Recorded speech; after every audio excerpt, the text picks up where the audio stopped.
ಶ್ರೀ ತರಳುಬಾಳು ಜಗದ್ಗುರು ವಿದ್ಯಾಸಂಸ್ಥೆ ರಿಜಿಸ್ಟರ್ಡ್ ಸಿರಿಗೆರೆ ಚಿತ್ರದುರ್ಗ ತಾಲೂಕು ಮತ್ತು ಜಿಲ್ಲೆ ಈ ಸಂಸ್ಥೆಯ ಅಡಿಯಲ್ಲಿ ನಡೆಯುತ್ತಿರುವ ಮಹಾತ್ಮಾಜಿ ಪ್ರೌಢಶಾಲೆ ಭಾಳ ಮುಂಡಗೋಡು ತಾಲೂಕು. ಈ ಶಾಲೆಯಲ್ಲಿ ಶಿವಪ್ರಕಾಶ್ ವೈಜಿ ಆದ ನಾನು ವಿಜ್ಞಾನ ಸಹ ಶಿಕ್ಷಕನಾಗಿ ಕಾರ್ಯನಿರ್ವಹಿಸುತ್ತಿದ್ದೇನೆ.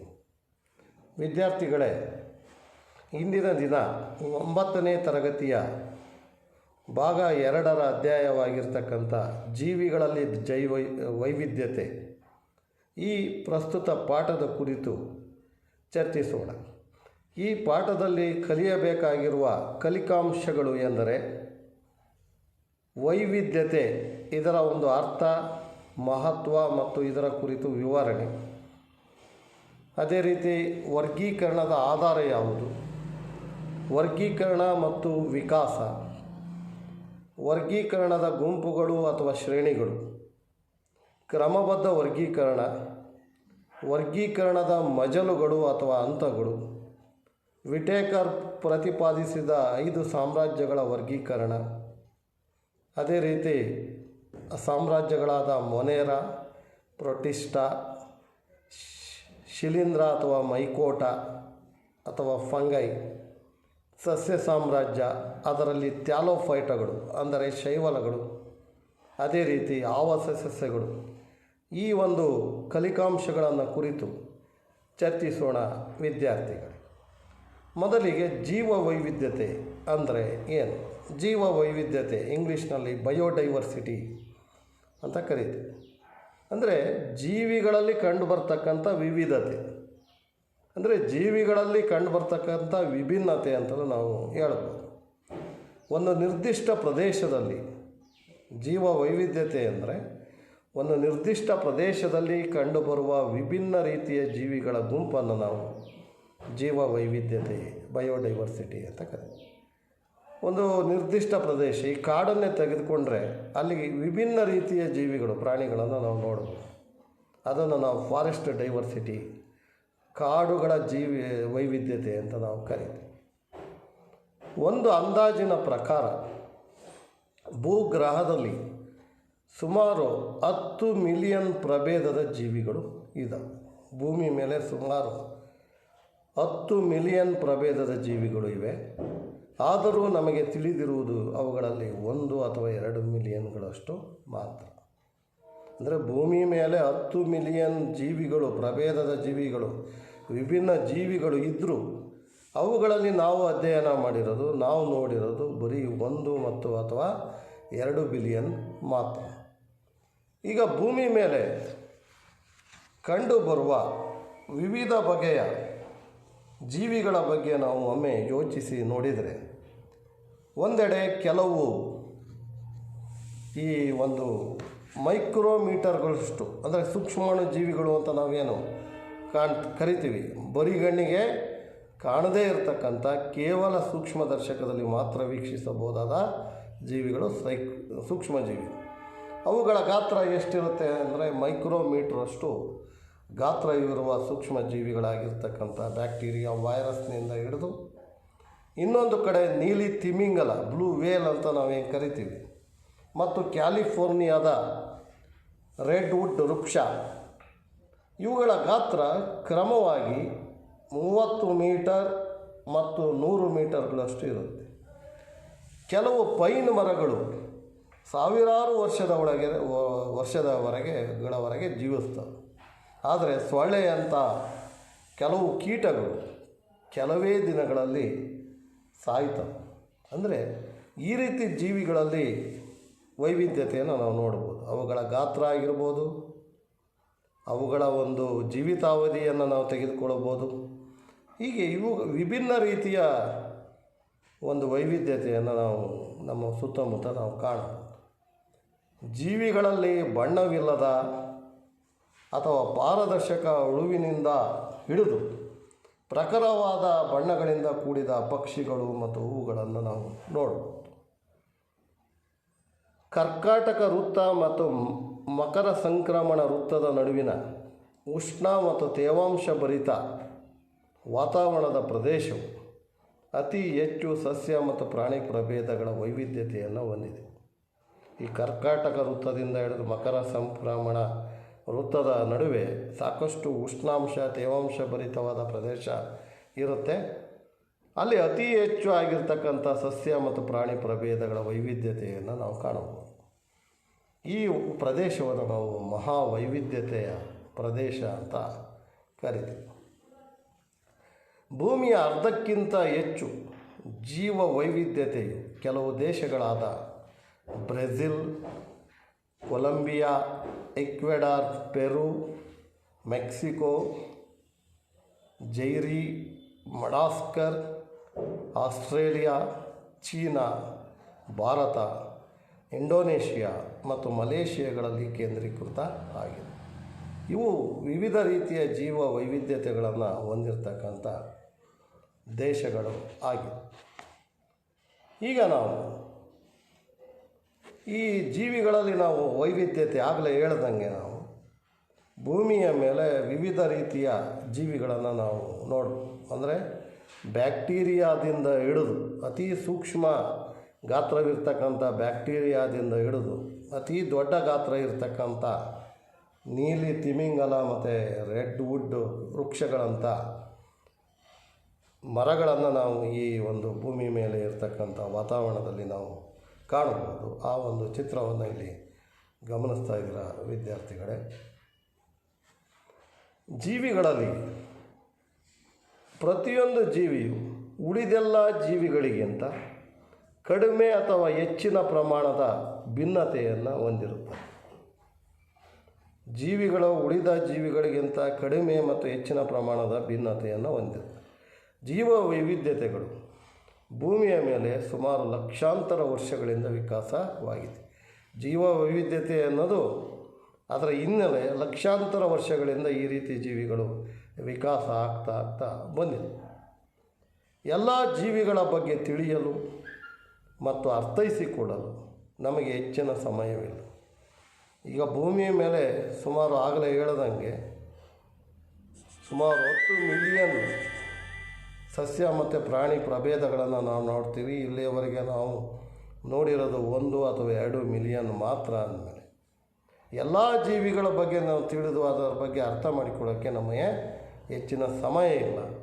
ಆದ್ದರಿಂದ ನಾವು ಅವುಗಳನ್ನು ಒಂದೊಂದಾಗಿ ತಿಳಿಯಲು ಸಾಧ್ಯ ಇಲ್ಲ. ಬದಲಾಗಿ ನಾವು ಜೀವಿಗಳಲ್ಲಿ ಕಂಡುಬರುವ ಹೋಲಿಕೆಗಳನ್ನು ಗಮನಿಸಿ ಒಂದು ಜೀವಿಯಿಂದ ಮತ್ತೊಂದು ಜೀವಿಗೆ ಇರತಕ್ಕಂಥ ವ್ಯತ್ಯಾಸ ಅಥವಾ ಹೋಲಿಕೆಯನ್ನು ಗಮನಿಸಿ ಹೋಲಿಕೆಗೆ ಅನುಗುಣವಾಗಿ ಅವುಗಳನ್ನು ವಿವಿಧ ಗುಂಪುಗಳಾಗಿ ವರ್ಗೀಕರಿಸಿ ನಂತರ ಪ್ರತಿಯೊಂದು ವರ್ಗವನ್ನು ಒಟ್ಟಾಗಿ ಪರಿಗಣಿಸಿ ಅಭ್ಯಸಿಸಬೇಕು. ಅಂದರೆ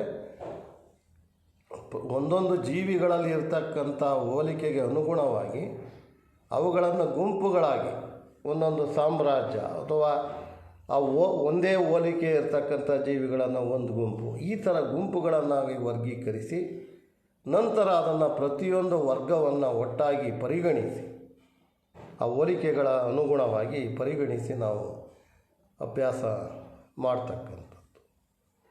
ಈಗ ಆ ಒಂದು ಜೀವಿಗಳಲ್ಲಿ ಇರತಕ್ಕಂಥ ಹೋಲಿಕೆಗೆ ಅನುಗುಣವಾಗಿ ಇಲ್ಲಿ ನಾವು ಚಿತ್ರದಲ್ಲಿ ಗಮನಿಸಿದರೆ ಅವುಗಳ ಹೋಲಿಕೆಗೆ ಅನುಗುಣವಾಗಿ ಅವುಗಳಲ್ಲಿ ಇರ್ತಕ್ಕಂಥ ಗುಣಲಕ್ಷಣಗಳ ಆಧಾರದ ಮೇಲೆ ನಾವು ಜೀವಿಗಳನ್ನು ಅಧ್ಯಯನ ಮಾಡ್ತೀವಿ. ಅದನ್ನು ನೀವು ಚಿತ್ರದಲ್ಲಿ ಗಮನಿಸ್ತಿದ್ದೀರ ವಿದ್ಯಾರ್ಥಿಗಳೇ. ಈಗ ಈ ವರ್ಗೀಕರಣಕ್ಕೆ ಆಧಾರ ಏನು? ನಾವು ವರ್ಗೀಕರಣ ಈ ಜೀವಿಗಳ ವೈವಿಧ್ಯತೆಯನ್ನು ನಾವು ವರ್ಗೀಕರಣ ಮಾಡಿ ಅಧ್ಯಯನ ಮಾಡ್ತಕ್ಕಂಥದ್ದು ಅಂತ ಇಲ್ಲಿವರೆಗೆ ನೀವು ತಿಳ್ಕೊಂಡ್ರಿ ವಿದ್ಯಾರ್ಥಿಗಳೇ. ಈ ವರ್ಗೀಕರಣದ ಆಧಾರ ಏನು? ಈಗ ಅನಾದಿ ಕಾಲದಿಂದಲೂ ಜೀವಿಗಳನ್ನು ಗುಂಪುಗಳಾಗಿ ವರ್ಗೀಕರಿಸಲು ಹಲವಾರು ಪ್ರಯತ್ನಗಳು ನಡೆದಿವೆ. ಈಗ ಹಿಂದಿನ ಕಾಲದಿಂದಲೂ ಜೀವಿಗಳನ್ನು ಗುಂಪುಗಳಾಗಿ ವರ್ಗೀಕರಿಸಿ ಅವುಗಳನ್ನು ಅಧ್ಯಯನ ಮಾಡೋದಕ್ಕೆ ಸಾಕಷ್ಟು ಪ್ರಯತ್ನಗಳು ನಡೆದಿವೆ. ಗ್ರೀಕ್ ತತ್ವಜ್ಞಾನಿಯಾಗಿರ್ತಕ್ಕಂಥ ಅರಿಸ್ಟಾಟಲನ್ನು ನಾವು ಜೀವಶಾಸ್ತ್ರದ ಪಿತಾಮಹ ಅಂತ ನಾವು ಕರಿತೀವಿ. ಅವರು ಸಸ್ಯ ಮತ್ತು ಪ್ರಾಣಿಗಳನ್ನು ಅಸಂಖ್ಯಾತ ವಿವಿಧ ರೀತಿಯ ಪ್ರಾಣಿಗಳನ್ನು ಅವುಗಳನ್ನು ಸಂಪೂರ್ಣವಾಗಿ ಅಧ್ಯಯನ ಮಾಡಿದ್ದಾರೆ. ಆದ್ದರಿಂದ ಅವರನ್ನು ನಾವು ಜೀವಶಾಸ್ತ್ರದ ಪಿತಾಮಹ ಅಂತೀವಿ. ಆ ಗ್ರೀಕ್ ತತ್ವಜ್ಞಾನಿಯಾಗಿರ್ತಕ್ಕಂಥ ಅರಿಸ್ಟಾಟಲ್ ಪ್ರಾಣಿಗಳನ್ನು ಅವುಗಳ ನೆಲದ ಮೇಲೆ ವಾಸಿಸ್ತವೋ ಅಥವಾ ನೀರಿನಲ್ಲಿ ವಾಸಿಸ್ತವೋ ಅಥವಾ ಗಾಳಿಯಲ್ಲಿ ವಾಸಿಸ್ತವೋ ಎನ್ನುವುದರ ಆಧಾರದ ಮೇಲೆ ವರ್ಗೀಕರಿಸಿದ್ದಾರೆ. ಇದು ಜೀವಿಗಳನ್ನು ವರ್ಗೀಕರಿಸಿರುವ ಸರಳ ಒಂದು ವಿಧಾನ. ಆದರೆ ಇದು ನಮ್ಮನ್ನು ತಪ್ಪು ದಾರಿಗೆ ಎಳೆಯುತ್ತೆ. ಯಾಕೆ ಅಂದರೆ, ಉದಾಹರಣೆಗೆ ಸಮುದ್ರದಲ್ಲಿ ವಾಸಿಸುವ ಪ್ರಾಣಿಗಳು ಹವಳಗಳು, ತಿಮಿಂಗಲಗಳು, ಆಕ್ಟೋಪಸ್ಗಳು, ನಕ್ಷತ್ರ ಮೀನು, ಶಾರ್ಕ್ ಇತ್ಯಾದಿಗಳನ್ನು ಒಳಗೊಂಡಿದೆ. ಇವು ಸಮುದ್ರವಾಸಿಗಳು, ಅಂದರೆ ನೀರಿನಲ್ಲಿ ವಾಸ ಮಾಡ್ತಕ್ಕಂಥ. ಹಲವು ಗುಣಗಳಲ್ಲಿ ಈ ಜೀವಿಗಳು ಒಂದಕ್ಕೊಂದು ವಿಭಿನ್ನವಾಗಿದೆ. ಈ ಸಮುದ್ರದಲ್ಲಿ ವಾಸಿಸ್ತಕ್ಕಂಥ ಎಲ್ಲ ಜೀವಿಗಳು ಒಂದೇ ಗುಣವನ್ನು ಹೊಂದಿಲ್ಲ, ಒಂದೊಂದು ಗುಣದಲ್ಲೂ ವಿಭಿನ್ನತೆಯನ್ನು ತೋರ್ತದೆ. ಇನ್ನು ನಾವು ತಕ್ಷಣ ಗುರುತಿಸ್ಬೋದು, ಇವುಗಳಲ್ಲಿ ಒಂದೇ ರೀತಿ ಇಲ್ಲ, ಇವುಗಳಲ್ಲಿ ವಿಭಿನ್ನತೆ ಇದನ್ನು ನಾವು ಸುಲಭವಾಗಿ ಗುರುತಿಸ್ಬೋದು. ವಾಸ್ತವವಾಗಿ ನೋಡುವುದಾದರೆ ಕೇವಲ ಈ ಎಲ್ಲ ಜೀವಿಗಳ ಆವಾಸ ಸ್ಥಾನ ಒಂದೇ ಎಂಬ ಹೋಲಿಕೆ ಮಾತ್ರ ಕಂಡುಬರುತ್ತೆ.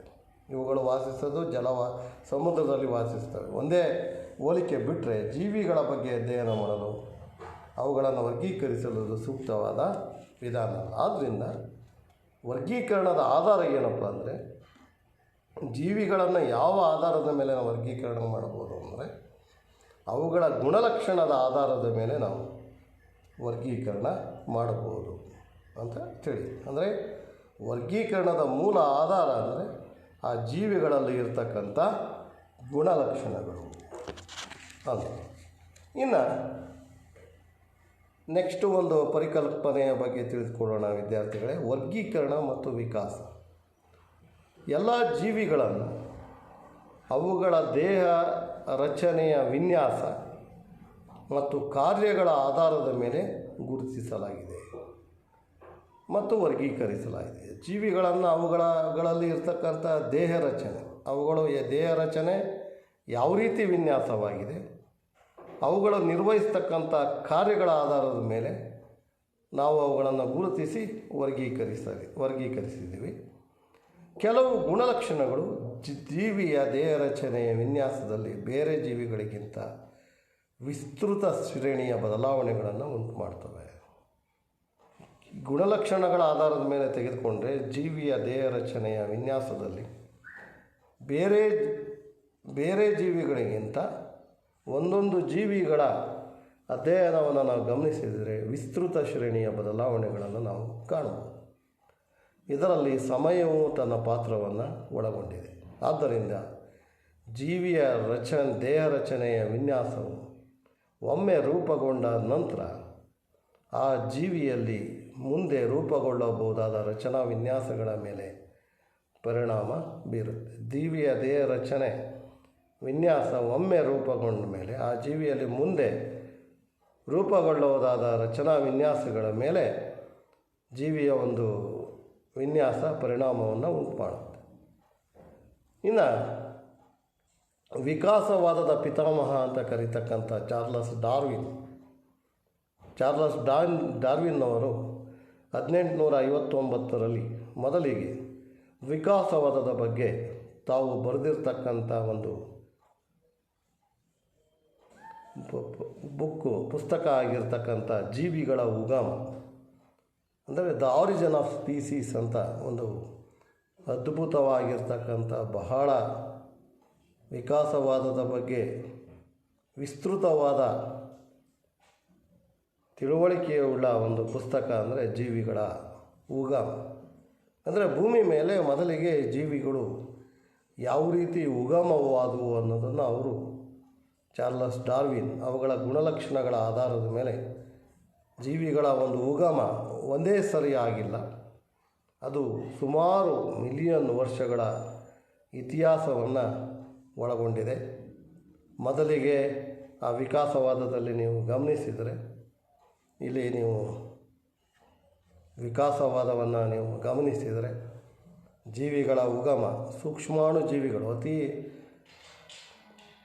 ಸಸ್ಯಗಳಲ್ಲಿ ಅತೀ ಸೂಕ್ಷ್ಮವಾಗಿರ್ತಕ್ಕಂಥ ಶೈವಲಗಳು, ಅದೇ ರೀತಿ ಪ್ರಾಣಿಗಳಲ್ಲಿ ಅತ್ಯಂತ ಸೂಕ್ಷ್ಮವಾಗಿರ್ತಕ್ಕಂಥ ಬ್ಯಾಕ್ಟೀರಿಯಾ ವೈರಸ್ಗಳಂಥ ಜೀವಿಗಳಿಂದ ಹಿಡಿದು ಇವತ್ತಿನ ಬಹುಕೋಶೀಯ ಸಸ್ಯಗಳು ಮತ್ತು ಪ್ರಾಣಿಗಳ ಬಗ್ಗೆ ವಿಸ್ತೃತವಾಗಿರ್ತಕ್ಕಂಥ ಜೀವಿಗಳ ಉಗಮ ಅನ್ನೋದ್ರ ಬಗ್ಗೆ ಚಾರ್ಲಸ್ ಡಾರ್ವಿನ್ ಅವರು ವಿಸ್ತಾರವಾಗಿ ಈ ಒಂದು ಆರಿಜಿನ್ ಆಫ್ ಸ್ಪೀಸೀಸ್ ಜೀವಿಗಳ ಉಗಮ ಅನ್ನೋ ಒಂದು ಪುಸ್ತಕದಲ್ಲಿ ಅವರು ತಿಳಿಸಿದರು. ಅದೇ ರೀತಿ ಈ ವರ್ಗೀಕರಣದ ಶ್ರೇಣಿಗಳು ಗುಂಪುಗಳ ಬಗ್ಗೆ ಜೀವಶಾಸ್ತ್ರಜ್ಞರಾದ ಅರ್ನೆಸ್ಟ್ ಎಕೆಲ್,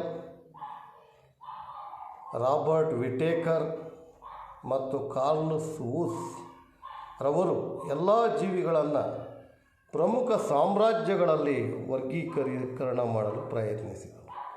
ಈ ಪ್ರಮುಖ ಜೀವಶಾಸ್ತ್ರಜ್ಞರಾಗಿರ್ತಕ್ಕಂಥ ಅರ್ನೆಸ್ಟ್ ಎಕೆಲ್, ರಾಬರ್ಟ್ ವಿಟೇಕರ್ ಮತ್ತು ಕಾರ್ಲಸ್ ವೂಸ್ ರವರು ಎಲ್ಲ ಜೀವಿಗಳನ್ನು ಪ್ರಮುಖ ಸಾಮ್ರಾಜ್ಯಗಳಾಗಿ ಅವುಗಳ ಗುಣಗಳ ಆಧಾರದ ಮೇಲೆ, ಅವುಗಳಲ್ಲಿ ಇರ್ತಕ್ಕಂಥ ವಿಭಿನ್ನತೆಗಳ ಆಧಾರದ ಮೇಲೆ ಅವುಗಳನ್ನು ಸಾಮ್ರಾಜ್ಯಗಳಾಗಿ ವರ್ಗೀಕರಿಸಿ ಅಧ್ಯಯನ ಮಾಡೋದಕ್ಕೆ ಪ್ರಯತ್ನವನ್ನು ಮಾಡಿದರು. ಅದರಲ್ಲಿ ಮುಖ್ಯವಾಗಿ ಕ್ರಮಬದ್ಧ ವರ್ಗೀಕರಣವನ್ನು ಯಾವ ರೀತಿ ಮಾಡಿದರು ಈ ಒಂದು ಪ್ರತಿಪಾದಕರು ಜೀವಿಶಾಸ್ತ್ರಜ್ಞರು ಅಂದರೆ ಜೀವಿಗಳನ್ನು 5 ಸಾಮ್ರಾಜ್ಯಗಳಾಗಿ ವಿಂಗಡಣೆ ಮಾಡಿದರು. ಅವು ಅಂದರೆ ಮೊನೇರಾ, ಪ್ರೋಟಿಸ್ಟಾ, ಮೈಕೋಟಾ ಅಥವಾ ಶಿಲೀಂಧ್ರಗಳು, ಸಸ್ಯ ಮತ್ತು ಪ್ರಾಣಿ ಸಾಮ್ರಾಜ್ಯಗಳು.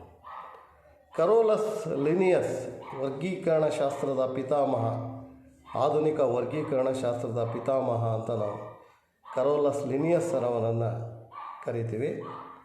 ಈ ಕರೋಲಸ್ ಲಿನಿಯಸ್ ರವರು 1758ರಲ್ಲಿ ಸಸ್ಯ ಮತ್ತು ಪ್ರಾಣಿ ಸಾಮ್ರಾಜ್ಯಗಳನ್ನು 2 ಸಾಮ್ರಾಜ್ಯಗಳನ್ನು ವರ್ಗೀಕರಣ ಮಾಡಿದರು. ಅರ್ನೆಸ್ಟ್ ಎಕೆಲ್ ರವರು 1866ರಲ್ಲಿ ಪ್ರೋಟಿಸ್ಟಾ ಸಾಮ್ರಾಜ್ಯವನ್ನು ವರ್ಗೀಕರಿಸಿದರು. ಇದು 3ನೇ ಸಾಮ್ರಾಜ್ಯದ ವರ್ಗೀಕರಣ. ಮೊದಲಿಗೆ 2 ಕರೋಲಸ್ ಲಿನಿಯಸ್ ಸಸ್ಯ ಮತ್ತು ಪ್ರಾಣಿ ಸಾಮ್ರಾಜ್ಯವನ್ನು ವರ್ಗೀಕರಿಸಿದರು. ಈ ಅರ್ನೆಸ್ಟ್ ಎಕೆಲ್ ರವರು ಪ್ರೋಟಿಸ್ಟಾ ಸಾಮ್ರಾಜ್ಯವನ್ನು ವರ್ಗೀಕರಣ ಮಾಡಿದರು. ಹೀಗೆ 3 ಸಾಮ್ರಾಜ್ಯಗಳನ್ನು ವರ್ಗೀಕರಣ ಮಾಡಿದರು. ನೆಕ್ಸ್ಟ್ ಕೋಪ್ಲ್ಯಾಂಡ್ ಅಂತಕ್ಕಂಥ ಜೀವಶಾಸ್ತ್ರಜ್ಞರು 1966ರಲ್ಲಿ ಮೊನೇರಾ ಸಾಮ್ರಾಜ್ಯವನ್ನು ಸೇರಿಸಿದರು. ಇದು 4ನೇ ಸಾಮ್ರಾಜ್ಯ. ಅದೇ ರೀತಿ ಕೊನೆಗೆ ರಾಬರ್ಟ್ ವಿಟೇಕರ್ ಅಂತಕ್ಕಂಥವ್ರು 1969ರಲ್ಲಿ ಶಿಲೀಂಧ್ರ ಸಾಮ್ರಾಜ್ಯವನ್ನು ಸೇರಿಸಿದರು. ಹೀಗೆ 5 ಸಾಮ್ರಾಜ್ಯಗಳ ಒಂದು ವರ್ಗೀಕರಣವನ್ನು ವಿವಿಧ ಜೀವಶಾಸ್ತ್ರಜ್ಞರು ಪ್ರತಿಪಾದಿಸಿದರು. ಇನ್ನು ಕೊನೆಗೆ ಕಾರ್ಲಸ್ ವೂಸ್ 1977ರಲ್ಲಿ ಮೊನೇರಾ ಸಾಮ್ರಾಜ್ಯವನ್ನು ಆರ್ಕಿ ಬ್ಯಾಕ್ಟೀರಿಯಾ ಮತ್ತು ಯು ಬ್ಯಾಕ್ಟೀರಿಯಾಗಳಾಗಿ ವರ್ಗೀಕರಿಸಿದರು. ಕಾರ್ಲಸ್ ವೂಸ್ ರವರು ಮೊನೇರಾ ಸಾಮ್ರಾಜ್ಯದಲ್ಲಿ ಅತ್ಯಂತ ಸೂಕ್ಷ್ಮ ಏಕಕೋಶೀಯ ಜೀವಿಗಳಾಗಿರ್ತಕ್ಕಂಥ ಬ್ಯಾಕ್ಟೀರಿಯಾ ಮತ್ತು ವೈರಸ್ಗಳು ಬರ್ತವೆ. ಬ್ಯಾಕ್ಟೀರಿಯಾ ಅದರಲ್ಲಿ ಅವರು ಆರ್ಕಿ ಬ್ಯಾಕ್ಟೀರಿಯಾ ಮತ್ತು ಯು ಬ್ಯಾಕ್ಟೀರಿಯಾಗಳಾಗಿ ವರ್ಗೀಕರಿಸ್ತಾರೆ. ಆದರೂ ಕಾರ್ಲ್ ವೂಸ್ ವಿದ್ಯಾರ್ಥಿಗಳು. ಈಗ ಈ ವರ್ಗೀಕರಣದ ಮಜಲುಗಳು, ಹಂತಗಳು, ವರ್ಗೀಕರಣವನ್ನು ಯಾವ ಆಧಾರದ ಮೇಲೆ ವಿಟೇಕರ್ ಅವರು ಪ್ರತಿಪಾದಿಸಿದರು ಅಂದರೆ ಮೊದಲಿಗೆ ಸಾಮ್ರಾಜ್ಯ, ಈಗ ಹೇಳಿದ್ದು ಮೊನೇರಾ, ಪ್ರೋಟಿಸ್ಟಾ, ಶಿಲೀಂಧ್ರ, ಸಸ್ಯ ಮತ್ತು ಪ್ರಾಣಿ ಸಾಮ್ರಾಜ್ಯ. ಈ ಸಾಮ್ರಾಜ್ಯ ಮೊದಲಿಗೆ. ನೆಕ್ಸ್ಟು ಪ್ರಾಣಿಗಳಲ್ಲಿ ನಾವು ಅದನ್ನು ವಂಶ, ನೆಕ್ಸ್ಟು ಒಂದು ಮಜಲು ವಂಶ, ಇನ್ನು ಸಸ್ಯಗಳಲ್ಲಿ ವಿಭಾಗ ಅಂತ ಕರಿತೀವಿ. ಅದರ ನಂತರ ವಂಶದ ನಂತರ ವರ್ಗ, ಕ್ಲಾಸ್, ಸಾಮ್ರಾಜ್ಯವನ್ನು ಕಿಂಗ್ಡಮ್ ಅಂತ ಕರೆದ್ವಿ. ವಂಶ, ಪ್ರಾಣಿಗಳಲ್ಲಿ ವಂಶವನ್ನು ಫೈಲಮ್ ಅಂತ ಕರೆದ್ವಿ. ಸಸ್ಯಗಳಲ್ಲಿ ಅದನ್ನು ವಿಭಾಗ, ಡಿವಿಷನ್ ಅಂತ ಕರೆದ್ವಿ. ನಂತರ ಬರ್ತಕ್ಕಂಥದ್ದು ವಂಶದ ನಂತರ ವರ್ಗ, ಕ್ಲಾಸ್ ಅಂತ ಕರೆದ್ವಿ ಇಂಗ್ಲೀಷಲ್ಲಿ. ವರ್ಗದ ನಂತರ ಗಣ, ಆ ಒಂದು ಆರ್ಡರ್ ಅಂತ ಕರೆದ್ವಿ. ನಂತರ ಬರ್ತಕ್ಕಂಥದ್ದು ಕುಟುಂಬ ಅಂತ ಕರೆದ್ವಿ. ಅದನ್ನು ಫ್ಯಾಮಿಲಿ ಅಂತ ಕರೆದ್ವಿ ಇಂಗ್ಲೀಷಲ್ಲಿ. ನೆಕ್ಸ್ಟ್ ಕುಟುಂಬದ ನಂತರ ಜಾತಿ, ಜೀನಸ್. ನಂತರ ಬರ್ತಕ್ಕಂಥದ್ದು ಪ್ರಭೇದ. ಹೀಗೆ 7 ಮಜಲುಗಳು, ವರ್ಗೀಕರಣದ ಮುಖ್ಯವಾಗಿರ್ತಕ್ಕಂಥ 7 ಮಜಲುಗಳಲ್ಲಿ ಸಸ್ಯ ಮತ್ತು ಪ್ರಾಣಿಗಳನ್ನು ನಾವು ವ್ಯವಸ್ಥಿತವಾಗಿ ಕ್ರಮಬದ್ಧವಾಗಿ ವರ್ಗೀಕರಣವನ್ನು ಮಾಡೋದಕ್ಕೆ ಪ್ರಯತ್ನ ಮಾಡಿದರು. ನೆಕ್ಸ್ಟು ವಿಟೇಕರ್ ಪ್ರತಿಪಾದಿಸಿದ 5 ಸಾಮ್ರಾಜ್ಯಗಳ ವರ್ಗೀಕರಣವನ್ನು ನಾವು ಗಮನಿಸಿದ ಜೀವಿಗಳನ್ನು ಮೊದಲಿಗೆ ಅವರು ಪ್ರೋಕ್ಯಾರಿಯೋಟಾಗಳು ಮತ್ತು ಯೂಕ್ಯಾರಿಯೋಟಾಗಳು ಅಂತ ಕರೆದು. ಪ್ರೋಕ್ಯಾರಿಯೋಟ ಅಂತಂದರೆ ಇನ್ಸಿಪಿಯೆಂಟ್ ನ್ಯೂಕ್ಲಿಯಸ್, ಅಂದರೆ ಸುಳ್ಳು ನ್ಯೂಕ್ಲಿಯಸ್ ಅಂತ ನಾವು ಕರಿತೀವಿ. ಅಂದರೆ ನ್ಯೂಕ್ಲಿಯಸ್ಗೆ ವ್ಯವಸ್ಥಿತವಾಗಿರ್ತಕ್ಕಂಥ ನ್ಯೂಕ್ಲಿಯರ್ ಪೊರೆ ಇಲ್ಲದೇ ಇರತಕ್ಕಂಥ ನ್ಯೂಕ್ಲಿಯಸ್ಸನ್ನು ಹೊಂದಿರತಕ್ಕಂಥ ಜೀವಿಗಳನ್ನು ನಾವು ಪ್ರೋಕ್ಯಾರಿಯೋಟಾಗಳು ಅಂತ ಕರಿತೀವಿ. ನ್ಯೂಕ್ಲಿಯರ್ ಮೆಮ್ಬ್ರೇನ್ನಿಂದ ಅಂದರೆ ನ್ಯೂಕ್ಲಿಯರ್ ಪೊರೆಯಿಂದ ಆವೃತವಾಗಿರ್ತಕ್ಕಂಥ ನ್ಯೂಕ್ಲಿಯಸನ್ನು ಹೊಂದಿರತಕ್ಕಂಥ ಜೀವಿಗಳನ್ನು ಯೂಕ್ಯಾರಿಯೋಟಾಗಳು ಅಂತ ಕರಿತೀವಿ. ಆ ಪ್ರೋಕ್ಯಾರಿಯೋಟಾಗಳಲ್ಲಿ ಬರ್ತಕ್ಕಂಥ ಜೀವಿಗಳು ಅಂದರೆ ಏಕಕೋಶ ಜೀವಿಗಳು, ಅವು ಮನೇರಾ ಸಾಮ್ರಾಜ್ಯದಲ್ಲಿ ಬರ್ತಕ್ಕಂಥದ್ದು. ಅದೇ ರೀತಿ ಯೂಕ್ಯಾರಿಯೋಟಗಳನ್ನು ಮತ್ತೆ ನಾವು 2 ವಿಧಗಳಾಗಿ ವಿಂಗಡಣೆ ಮಾಡಿದ್ವಿ. ವಿಟೇಕರ್ ಅವರು ಏಕಕೋಶ ಜೀವಿಗಳು ಮತ್ತು ಬಹುಕೋಶೀಯ ಜೀವಿಗಳು, ಯೂನಿಸೆಲ್ಲಾರ್ ಆರ್ಗ್ಯಾನಿಸಮ್ಸ್, ಮಲ್ಟಿಸೆಲ್ಲಾರ್ ಆರ್ಗ್ಯಾನಿಸಮ್. ಇವು ಏಕಕೋಶ ಜೀವಿಗಳು ಪ್ರೋಟಿಸ್ಟಾ, ಮತ್ತು ಬಹುಕೋಶೀಯ ಜೀವಿಗಳನ್ನು ಕೋಶ ಭಿತ್ತಿ ಸಹಿತ ಕೋಶ ಭಿತ್ತಿ ಹೊಂದಿರತಕ್ಕಂಥವನ್ನ ನಾವು ಸಸ್ಯ ಜೀವಕೋಶಗಳು ಅಂತ ಕರೆದ್ವಿ. ಕೋಶ ಭಿತ್ತಿ ರಹಿತವಾಗಿರ್ತಕ್ಕಂಥವನ್ನ ನಾವು ಪ್ರಾಣಿಗಳು, ಪ್ರಾಣಿ ಸಾಮ್ರಾಜ್ಯ. ಕೋಶ ಭಿತ್ತಿ ಹೊಂದಿರೋವು ಸಸ್ಯ ಸಾಮ್ರಾಜ್ಯ. ಆ ಕೋಶ ಭಿತ್ತಿಯಲ್ಲಿ ಮತ್ತೆ ನಾವು ವಿಂಗಡಣೆ ಮಾಡಿದ್ವಿ ದ್ವಿತೀಯ ಸಂಶ್ಲೇಷಣೆ ನಡೆಸದ ಜೀವಿಗಳು, ದ್ವಿತೀಯ ಸಂಶ್ಲೇಷಣೆ ನಡೆಸುವ ಜೀವಿ. ದ್ವಿತೀಯ ಸಂಶ್ಲೇಷಣೆ ನಡೆಸುವ ಜೀವಿಗಳನ್ನು ನಾವು ಸಸ್ಯ ಸಾಮ್ರಾಜ್ಯಗಳು ಅಂತ ಕರೆದ್ವಿ. ಯಾವ ದ್ವಿತೀಯ ಸಂಶ್ಲೇಷಣೆ ನಡೆಸಲ್ಲ ಅವು ಶಿಲೀಂಧ್ರಗಳು ಅಥವಾ ಪ್ರಾಣಿಗಳು ಅಂತ ಹೀಗೆ ವಿಟೇಕರ್ ಅವರು ಈ ರೀತಿ ಒಂದು ವ್ಯವಸ್ಥಿತವಾಗಿ ಅವುಗಳ ಗುಣಲಕ್ಷಣಗಳ ಆಧಾರದ ಮೇಲೆ ಅವರು ವರ್ಗೀಕರಣವನ್ನು 5 ಸಾಮ್ರಾಜ್ಯಗಳ ವರ್ಗೀಕರಣವನ್ನು ಮಾಡಿದರು. ಅದರಲ್ಲಿ ಮೊದಲಿಗೆ ಮೊನೇರಾ ಸಾಮ್ರಾಜ್ಯ. ಇದರಲ್ಲಿ ಆ ಮೊದಲಿಗೆ ಹೇಳಿದ ರೀತಿ ಏಕಕೋಶ ಜೀವಿಗಳು ಬರ್ತಕ್ಕಂಥದ್ದು. ಉದಾಹರಣೆಗೆ ಬ್ಯಾಕ್ಟೀರಿಯಾ, ಇಲ್ಲಿ ಗಮನಿಸ್ತಾ ಇದ್ದೀರಾ ಬ್ಯಾಕ್ಟೀರಿಯಾದ ರಚನೆ. ನೀಲಿ ಹಸಿರು ಶೈವಲಗಳು, ಪಾಚಿಗಳು ಅಂತ ನಾವು ಕರಿತೀವಲ್ಲ, ಬುಲುಗುರಿ ನಾಲ್ಗೆ ಅಂತ ಕರಿತೀವಿ, ಅಥವಾ ಸಯನೋ ಬ್ಯಾಕ್ಟೀರಿಯಾ ಮತ್ತು ಮೈಕೋಪ್ಲಾಸ್ಮಾ ಅಂತಕ್ಕಂಥ ಆ ಜೀವಿಗಳನ್ನು ನೀವು ಚಿತ್ರದಲ್ಲಿ ಗಮನಿಸ್ತಾ ಇದ್ದೀರಾ ವಿದ್ಯಾರ್ಥಿಗಳೇ. ಇನ್ನು ಮೊದಲಿಗೆ ಮೊನೇರಾ ಸಾಮ್ರಾಜ್ಯ.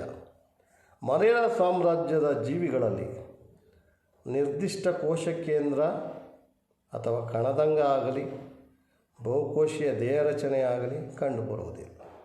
ಮೊನೇರಾ ಸಾಮ್ರಾಜ್ಯದಲ್ಲಿ ಬರೀ ಏಕಕೋಶೀಯ ಜೀವಿಗಳು, ಸೂಕ್ಷ್ಮ ಜೀವಿಗಳು, ನಮ್ಮ ಕಣ್ಣಿಗೆ ಕಾಣದೇ ಇರತಕ್ಕಂಥ ಜೀವಿಗಳು ಕಂಡುಬರ್ತವೆ. ಇದರಲ್ಲಿ ನಿರ್ದಿಷ್ಟ ಕೋಶ ಕೇಂದ್ರ ಇರಲ್ಲ, ಅಂದರೆ ಪ್ರೋಕ್ಯಾರಿಯೋಟಿಕ್ ಜೀವಿಗಳು. ಯಾವುದೇ ಕಣದಂಗಗಳಾಗಿರ್ತಕ್ಕಂಥ ಕಣದಂಗಗಳು ಯಾವುವು, ಈ ಮೈಟೋಕಾಂಡ್ರಿಯಾ, ಕ್ಲೋರೋಪ್ಲಾಸ್ಟ್, ಎಂಡೋಪ್ಲಾಸ್ಮಿಕ್ ರೆಟಿಕ್ಯುಲಮ್, ಈ ರೀತಿ ಕಣದಂಗಗಳು ಇರೋದಿಲ್ಲ. ಬಹುಕೋಶೀಯ ದೇಹ ರಚನೆ ಇದರಲ್ಲಿ ಕಂಡು ಬರೋದೇ ಇಲ್ಲ. ಮೊನೇರಾ ಸಾಮ್ರಾಜ್ಯದ ಜೀವಿಗಳ ಗುಣಲಕ್ಷಣಗಳಲ್ಲಿ ವೈವಿಧ್ಯತೆಯನ್ನು ಹೊಂದಿವೆ. ಕೆಲವು ಕೋಶ ಭಿತ್ತಿಯನ್ನು ಹೊಂದಿದ್ದರೆ ಕೆಲವು ಹೊಂದಿರುವುದಿಲ್ಲ. ಕೋಶ ಭಿತ್ತಿಯನ್ನು ಹೊಂದಿರುವುದು ಅಥವಾ ಇಲ್ಲದಿರುವುದರಿಂದ ಅದರ ದೇಹ ರಚನೆಯ ಮೇಲಾಗುವ ಪರಿಣಾಮ ಏಕಕೋಶ ಜೀವಿಗಳಿಗಿಂತ ಬಹುಕೋಶೀಯ ಜೀವಿಗಳಲ್ಲಿ ಭಿನ್ನ ಆಗಿರ್ತವೆ. ಮೊನೇರಾ ಸಾಮ್ರಾಜ್ಯದ ಜೀವಿಗಳ ಪೋಷಣೆಗೆ ಸಂಬಂಧಿಸಿದಂತೆ ನಾವು ಅವುಗಳನ್ನು 2 ವಿಧಗಳಾಗಿ ವಿಂಗಡಣೆ ಮಾಡಿದ್ವಿ. ಅವು ಸ್ವಪೋಷಕಗಳು ಮತ್ತು ಪರಪೋಷಕಗಳು. ಸ್ವಪೋಷಕಗಳು ಅಂತ ಅಂದರೆ ಆಟೋಟ್ರೋಪ್ಸ್ ಅಂತ ಕರೀತೀವಿ. ಆಟೋಟ್ರೋಪ್ಸ್. ಪರಪೋಷಕಗಳು ಅಂದರೆ ಐಟಿರೋಟ್ರೋಪ್ಸ್ ಅಂದರೆ ಪ್ಯಾರಾಸೈಟ್ಸ್. ಜೀವಿಗಳು ದ್ವಿತೀಯ ಸಂಶ್ಲೇಷಣಾ ಕ್ರಿಯೆಯ ಮೂಲಕ ತಮ್ಮ ಆಹಾರವನ್ನು ತಾವೇ ತಯಾರಿಸಿಕೊಳ್ಳುವ ಸಾಮರ್ಥ್ಯ ಹೊಂದಿರತಕ್ಕಂಥ ಜೀವಿಗಳನ್ನು ಅವರು ಸ್ವಪೋಷಕಗಳು ಅಂತ ಕರೆದರು. ತಮ್ಮ ಆಹಾರವನ್ನು ತಾವೇ ತಯಾರಿಸಿಕೊಳ್ಳುವ ಹಸಿರು ಸಸ್ಯಗಳು, ಒಟ್ಟಾರೆ ಸಸ್ಯಗಳು, ಅವು ತಮ್ಮ ಆಹಾರವನ್ನು ತಾವೇ ತಯಾರಿಸಿಕೊಳ್ತವೆ ದ್ವಿತೀಯ ಸಂಶ್ಲೇಷಣಾ ಕ್ರಿಯೆಯ ಮೂಲಕ. ಅವು ಸ್ವಪೋಷಕಗಳು. ಇನ್ನು ಈ ಸಸ್ಯಗಳು ಉತ್ಪಾದಿಸಿರ್ತಕ್ಕಂಥ ಆಹಾರವನ್ನು ಅವಲಂಬಿಸಿರುವ ಜೀವಿಗಳನ್ನು ನಾವು ಪರಪೋಷಕಗಳು. ಆಹಾರ ಮತ್ತು ಆಶ್ರಯಕ್ಕಾಗಿ ಸ್ವಪೋಷಕಗಳನ್ನು ಅಂದರೆ ಸಸ್ಯಗಳನ್ನು ಅವಲಂಬಿಸಿರುವ ಜೀವಿಗಳನ್ನು ನಾವು ಪರಪೋಷಕಗಳು ಅಂತ ಕರಿತೀವಿ. ಎಲ್ಲ ಪ್ರಾಣಿಗಳು, ಸೂಕ್ಷ್ಮ ಜೀವಿಗಳು ಇವು ತಮ್ಮ ಪರಿಸರದ ಮೇಲೆ ಅವಲಂಬಿಸಿರ್ತವೆ, ಅವು ಪರಪೋಷಕಗಳು. ಈ ರೀತಿ ಈ ಮೊನೇರಾ ಸಾಮ್ರಾಜ್ಯದಲ್ಲಿ ಅವುಗಳ ಒಂದು ಪೋಷಣೆಯ ಆಧಾರದ ಮೇಲೆ ನಾವು 2 ವಿಧಗಳಾಗಿ ವಿಂಗಡಣೆ ಮಾಡಿದ್ವಿ. ಒಂದು ಸ್ವಪೋಷಕಗಳು ಮತ್ತು ಪರಪೋಷಕಗಳು. ಇನ್ನು ಪ್ರೊಟಿಸ್ಟಾ ಸಾಮ್ರಾಜ್ಯದಲ್ಲಿ ಬರ್ತಕ್ಕಂಥವು ಈ ಒಂದು ಏಕಕೋಶೀಯ ಶೈವಲಗಳು, ಪಾಚಿಗಳು, ಡಯಾಟಮ್ಗಳು, ಇವೆಲ್ಲ ಏಕಕೋಶ ಜೀವಿಗಳು ಮತ್ತು ಪ್ರೋಟೋಜೋವಗಳಾಗಿರ್ತಕ್ಕಂಥ ಅಮೀಬಾ, ಯುಗ್ಲಿನಾ ಮತ್ತು ಪ್ಯಾರಾಮೀಷಿಯಮ್ಗಳು. ಇವು ಪ್ರೊಟಿಸ್ಟಾ ಸಾಮ್ರಾಜ್ಯದಲ್ಲಿ ಬರ್ತಕ್ಕಂಥದ್ದು. ಈ ಪ್ರೊಟಿಸ್ಟಾ ಸಾಮ್ರಾಜ್ಯದಲ್ಲಿ ಬರ್ತಕ್ಕಂಥ ಜೀವಿಗಳಾಗಿರ್ತಕ್ಕಂಥ ಏಕಕೋಶೀಯ ಜೀವಿಗಳನ್ನು ಚಿತ್ರದಲ್ಲಿ ಗಮನಿಸ್ಬೋದು ನೀವು. ಅದೇ ರೀತಿ ಅಮೀಬಾ, ಯುಗ್ಲಿನಾ ಮತ್ತು ಪ್ಯಾರಾಮೀಷಿಯಮ್ಗಳು ಅವನನ್ನು ಈ ಚಿತ್ರದಲ್ಲಿ ಗಮನಿಸ್ತಾ ಇದ್ದೀರಾ. ಇನ್ನು ಪ್ರೊಟಿಸ್ಟಾ ಸಾಮ್ರಾಜ್ಯದ ಜೀವಿಗಳು ಹಲವು ಬಗೆಯ ಏಕಕೋಶೀಯ ಯೂಕ್ಯಾರಿಯೋಟಿಕ್ ಜೀವಿಗಳನ್ನು ಒಳಗೊಂಡಿವೆ. ಯೂಕ್ಯಾರಿಯೋಟಿಕ್ ಅಂದರೆ ನಿರ್ದಿಷ್ಟ ಕೋಶ ಕೇಂದ್ರವನ್ನು ಹೊಂದಿದ್ದು ಕೋಶ ಪೊರೆಯಿಂದ ಆವೃತವಾಗಿರು, ಅಂದರೆ ಏಕಕೋಶೀಯ ಕೆಳಮಟ್ಟದ ಜೀವಿಗಳು ಈ ಪ್ರೊಟಿಸ್ಟಾ ಸಾಮ್ರಾಜ್ಯದಲ್ಲಿ ಬರುತ್ತೆ. ಪ್ರೊಟಿಸ್ಟಾ ಸಾಮ್ರಾಜ್ಯದ ಜೀವಿಗಳು ಹಲವು ಬಗೆಯ ಏಕಕೋಶೀಯ ಯೂಕ್ಯಾರಿಯೋಟಿಕ್ ಜೀವಿಗಳನ್ನು ಒಳಗೊಂಡಿವೆ. ಈ ಪ್ರೊಟಿಸ್ಟಾ ಸಾಮ್ರಾಜ್ಯದ ಜೀವಿಗಳಲ್ಲಿ ಕೆಲವು ಜೀವಿಗಳು ಚಲಿಸಲು ಕೂದಲಿನಂಥ ಈ ಪ್ಯಾರಾಮೀಷಿಯಮ್ನಲ್ಲಿ ಸೀಲಿಯಾ ಅಥವಾ ಕಷಾಂಗಗಳನ್ನು ನಾವು ಯುಗ್ಲಿನಾದಲ್ಲಿ ಕಾಣ್ಬೋದು. ಅದೇ ರೀತಿ ಅಮೀಬಾದಲ್ಲಿ ಮಿಥ್ಯಪಾದಗಳು, ಇವು ಚಲನಾಂಗಗಳಾಗಿರ್ತಕ್ಕಂಥವು. ಪ್ರೊಟಿಸ್ಟಾ ಸಾಮ್ರಾಜ್ಯದ ಜೀವಿಗಳು ಸಹ ಸ್ವಪೋಷಕಗಳು ಮತ್ತು ಪರಪೋಷಕಗಳಾಗಿವೆ. ಆಗಲೇ ನಾವು ಹೇಳಿದ ರೀತಿ ತಮ್ಮ ಆಹಾರವನ್ನು ತಾವೇ ತಯಾರಿಸಿಕೊಳ್ಳುವ ಜೀವಿಗಳು ಸ್ವಪೋಷಕಗಳು, ಆಹಾರಕ್ಕಾಗಿ ಸಸ್ಯಗಳನ್ನು ಅವಲಂಬಿಸಿರುವ ಜೀವಿಗಳು ಪರಪೋಷಕಗಳು. ಈ ಪ್ರೊಟಿಸ್ಟಾ ಸಾಮ್ರಾಜ್ಯದಲ್ಲೂ ಅವು ಕಂಡುಬರ್ತವೆ. ಇನ್ನು ಶಿಲೀಂಧ್ರಗಳು ಅಥವಾ ಮೈಕೋಟಾ ಫಂಗೈ ಅಂತ ಕರೀತೀವಿ. ಇದರಲ್ಲಿ ನೀವು ಗಮನಿಸ್ಬೋದು ಚಿತ್ರದಲ್ಲಿ ಅಣಬೆ ಮತ್ತು ಈಸ್ಟ್ಗಳು. ಅಣಬೆ ಈಸ್ಟನ್ನು ನೀವು ನೋಡಿದ್ದೀರ, ನಾಯಿ ಕೊಡೆ ಅಂತ. ಹುಣಸೆ ಮರದ ಕೆಳಗಡೆ ತೇವಾಂಶ ಇರತಕ್ಕಂಥ ಭಾಗಗಳಲ್ಲಿ ಈ ಅಣಬೆಗಳನ್ನು ನೀವು ನೋಡ್ತಾ ಇದ್ದೀರ. ಅಣಬೆಗಳನ್ನು ಇವತ್ತು ಆಹಾರವಾಗಿ ಇದನ್ನು ಯಥೇಚ್ಛವಾಗಿ ಇವತ್ತು ಬಳಕೆ ಮಾಡ್ತಾ ಇದ್ದಾರೆ. ಈ ಶಿಲೀಂಧ್ರಗಳು ಅಥವಾ ಮೈಕೋಟಾ ಸಾಮ್ರಾಜ್ಯಕ್ಕೆ ಸಂಬಂಧಿಸಿದಂತೆ ಶಿಲೀಂಧ್ರಗಳು ಪರಪೋಷಕ ಯೂಕ್ಯಾರಿಯೋಟಿಕ್ ಜೀವಿಗಳು. ಪರಪೋಷಕ ಅಂದರೆ ಆಹಾರಕ್ಕಾಗಿ ಸಸ್ಯಗಳನ್ನು ಅವಲಂಬಿಸಿರುವ ಜೀವಿಗಳು. ಇವುಗಳನ್ನು ನಾವು ಕೊಳೆತಿನಿಗಳು ಅಂತ ಕರಿತೀವಿ. ಅಂದರೆ ಕೊಳೆತಿನಿಗಳು ಅಂದರೆ ಶಿಲೀಂಧ್ರಗಳು ಕೊಳೆಯುತ್ತಿರುವ ಸಾವಯವ ವಸ್ತುಗಳನ್ನು ಆಹಾರವಾಗಿ ಬಳಸ್ತವೆ. ಆದ್ದರಿಂದ ಇವನ್ನ ನಾವು ಕೊಳೆತಿನಿಗಳು, ಇಂಗ್ಲೀಷಲ್ಲಿ ಸ್ಯಾಪ್ರೋಫೈಟ್ಸ್ ಅಂತ ಕರಿತೀವಿ. ಬ್ಯಾಕ್ಟೀರಿಯಾ ಮತ್ತು ಶಿಲೀಂಧ್ರಗಳನ್ನು ನಾವು ಕೊಳೆತಿನಿಗಳು ಅಂತ ಕರಿತೀವಿ. ಸತ್ತ ಸಸ್ಯ ಮತ್ತು ಪ್ರಾಣಿಗಳ ದೇಹದಿಂದ ಆಹಾರವನ್ನು ಪಡಿತಕ್ಕಂಥ ಜೀವಿಗಳನ್ನು ನಾವು ಕೊಳೆತಿನಿಗಳು, ವಿಘಟಕ ಜೀವಿಗಳು ಅಂತ ಕರಿತೀವಿ. ಶಿಲೀಂಧ್ರಗಳಲ್ಲಿನ ಭಾಳಷ್ಟು ಜೀವಿಗಳು ಅವುಗಳ ಜೀವನದ ನಿರ್ದಿಷ್ಟ ಹಂತದಲ್ಲಿ ಬಹುಕೋಶೀಯ ಜೀವಿಗಳಾಗುವ ಸಾಮರ್ಥ್ಯವನ್ನು ಹೊಂದಿವೆ. ಇವುಗಳಲ್ಲಿನ ಕೋಶ ಭಿತ್ತಿಯು ಸಂಕೀರ್ಣ ಶರ್ಕರ ಘಟಕವಾದ ಕೈಟಿನ್ನಿಂದ ಮಾಡಲ್ಪಟ್ಟಿದೆ. ಉದಾಹರಣೆ ಅಣಬೆ ಮತ್ತು ಈಸ್ಟ್. ಈ ಶಿಲೀಂಧ್ರಗಳಲ್ಲಿನ ಭಾಳಷ್ಟು ಜೀವಿಗಳು ಅವುಗಳ ಜೀವನದ ಒಂದು ಹಂತದಲ್ಲಿ ಬಹುಕೋಶೀಯ ಜೀವಿಗಳಾಗುವ ಸಾಮರ್ಥ್ಯವನ್ನು ಹೊಂದಿದ್ದಾವೆ. ಇವುಗಳಲ್ಲಿ ಕೋಶ ಭಿತ್ತಿ ಸಂಕೀರ್ಣವಾದ ಒಂದು ಸಕ್ಕರೆಯ ಘಟಕವಾಗಿರ್ತಕ್ಕಂಥ ಕೈಟಿನ್ನಿಂದ ಆಗಿದೆ. ಈ ಶಿಲೀಂಧ್ರಗಳಿಗೆ ಉದಾಹರಣೆಗಳು ಅಣಬೆ ಮತ್ತು ಈಸ್ಟ್.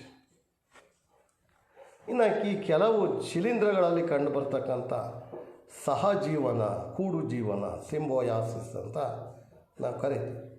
ಅಂದರೆ ಕೆಲವು ಶಿಲೀಂಧ್ರ ಪ್ರಭೇದಗಳು ನೀಲಿ ಹಸಿರು ಶೈವಲಗಳೊಂದಿಗೆ, ಅಂದರೆ ಸಹೆನೋ ಬ್ಯಾಕ್ಟೀರಿಯಾ ಅಂತ ನಾವು ಕರಿತೀವಿ, ನೀಲಿ ಹಸಿರು ಶೈವಲಗಳನ್ನು ಒಂದಕ್ಕೊಂದು ಶಾಶ್ವತ ಹೊಂದಾಣಿಕೆಯಿಂದ ಜೀವಿಸ್ತವೆ.